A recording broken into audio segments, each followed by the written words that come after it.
संसारमा मैले पहिला त धरानलाई मात्रै जगाउनु थियो, अब त सारा नेपालीलाई जगाउनु पर्ने छ। मैले ज्यान जाने खालको होइन, ढुङ्गा हान्ने खालको, टायर बाल्नु पर्ने खालको आन्दोलनमा विश्वास गर्दैन। जीवन बचाउने अभियान हो यो। तपाईले खाँदै गरेको चाहिँ तपाईको भात मैले खोसाएर खाने अभियान होइन। श्रम संस्कृतिले त्यो सिकाउँदैन। बदमास, ठग, चोर, फटारो बोल्ने हो क्या यहाँ त। सज्जन कहाँ बोलेको त्यस्तो बोल्नु हुँदैन। अझै म साँचो बोल्छु, अझै म सारो बोल्छु है, अझै म खरो बोल्छु, अझै म रुखो बोल्छु, तर झुटो बोल्दिनँ। यसपालि पनि मैले कता कता ढोगेको भए त म प्रधानमन्त्री हुन्थेँ। कुरा बुझ्नुभयो नि, गृहमन्त्री त भइ नै हाल्थेँ, तर ढोगिनँ मैले कसैलाई होइन। यो शिर मलाई जन्म दिने मेरो आमा र यो देशको माटो, मातृभूमि हामीलाई फुटाउनका लागि लगाइदिएको रहेछ जस्तो लाग्छ क्या। यो जातको कुरा गरिदिने होइन। हर्क साम्पाङ राम्रो त राम्रै हो, तर के नाक थेप्चो छ, के सुन्नु त्यसको कुरा होइन भन्ने खालको है। जातको कुराले हामीलाई फुटाइराखेको छ। अनि जातले फुटेन भने पार्टी लगाइदिएको छ। आफैलाई जन्म दिने बाउ एउटा पार्टीको छ, छोरा अर्को पार्टीको छ, जेठा दाजु एउटा पार्टीको छ, माइला भाइ अर्को पार्टीको छ। अनि दुईजना बीच द्वन्द्व गराइदिएको छ। यसले गर्दा चाहिँ हाम्रो राष्ट्रिय एकतामा क्षति भयो। यसले गर्दाखेरि पनि हामीले गरी खान नसकेको भन्ने कन्क्लुजन हामीले निकाल्नुपर्छ। बोर भयो होला, बोर हुनु पनि सक्छ, भयो भने भयो भन्नु होला। अब जेनजी है, generation Z, the youngest generation ever है, 28 वर्ष मन्तिरका भाइ भतिजाहरू,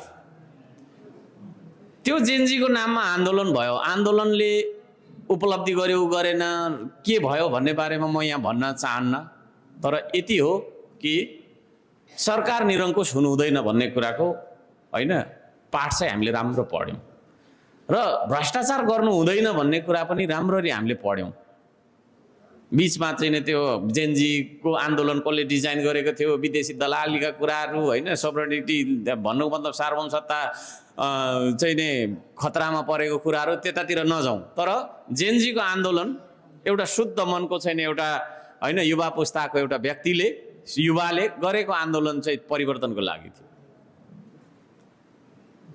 त्यो परिवर्तन के हो त भन्दाखेरि सुशासनको पक्षमा। सुशासन भनेको चाहिँ के हो? अब धेरै कुराहरू छ होइन, व्याख्या विश्लेषण त लामो जान्छ। यति बुझौँ कि भ्रष्टाचार नभएको अवस्था, ढिलासुस्ती नभएको अवस्था होइन, अपारदर्शिता नभएको अवस्था, यो कुराहरूलाई चाहिँ हामी के भन्छौँ त भन्दाखेरि सुशासनको अवस्था भन्न सक्छौँ। सुशासनका लागि तपाईँ हामी एकजुट बन्ने कि नबन्ने बन्नु पर्यो नि त। भ्रष्टाचार विरुद्ध आवाज उठाउने भने तपाईँको चाहिँ नि 10 जनाले मात्रै उठाएर उठ्छ, उठ्दैन है। हामी सबै मिलेर चाहिँ नि भ्रष्टाचार विरुद्धको एउटा अभियान, महाअभियान सञ्चालन गऱ्यौँ भनेदेखि पक्कै पनि सम्भव छ। आगजनी र तोडफोडमै जानुपर्छ, मारामारै गर्नुपर्छ, काटमार गर्नुपर्छ, अस्ति जुन क्षति भयो त्यही क्षति गर्नुपर्छ भन्ने होइन।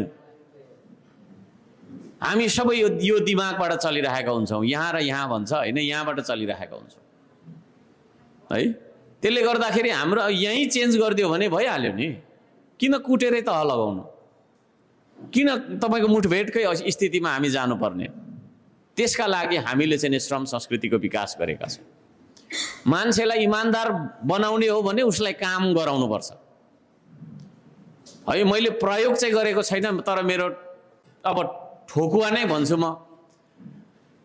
त्यतिकै घुमेर यसो मान्छेलाई चाहिँ होइन ढाँड्दै खाने केटा पनि हाम्रो श्रमदानमा 1 महिना श्रमदानमा आयो भने 30 दिन उसले श्रमदान गर्यो भने ठग्नु छोड्छ है।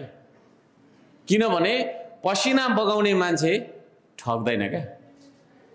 मेरो चाहिँ कन्क्लुजन त्यो हो।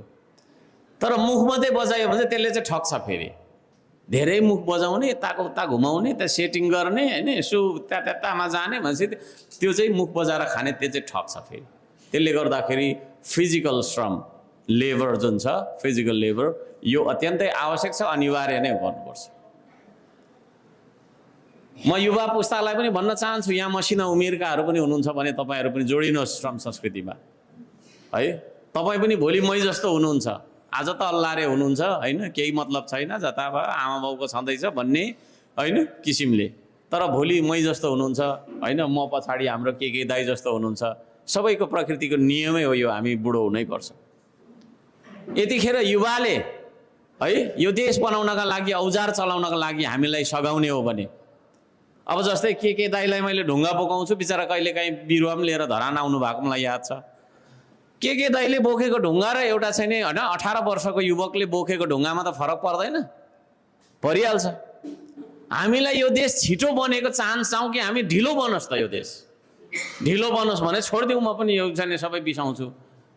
के टाउको दुखाइराख्नु? देश मेरो मात्रै त होइन, होइन मेरो जग्गा त होइन, मेरो घर खेत त होइन, यो देश त हो त, मेरो परिवार त होइन यो सबै तपाईँको चाहिँ नि 3 करोड जनता। तर यो देश छिटो बनोस् भन्ने लाग्छ, किनभने चाइनाले हामीलाई 150 वर्ष छोडिसकेको छ, इन्डियाले पनि 75 वर्ष त छोड्यो होला।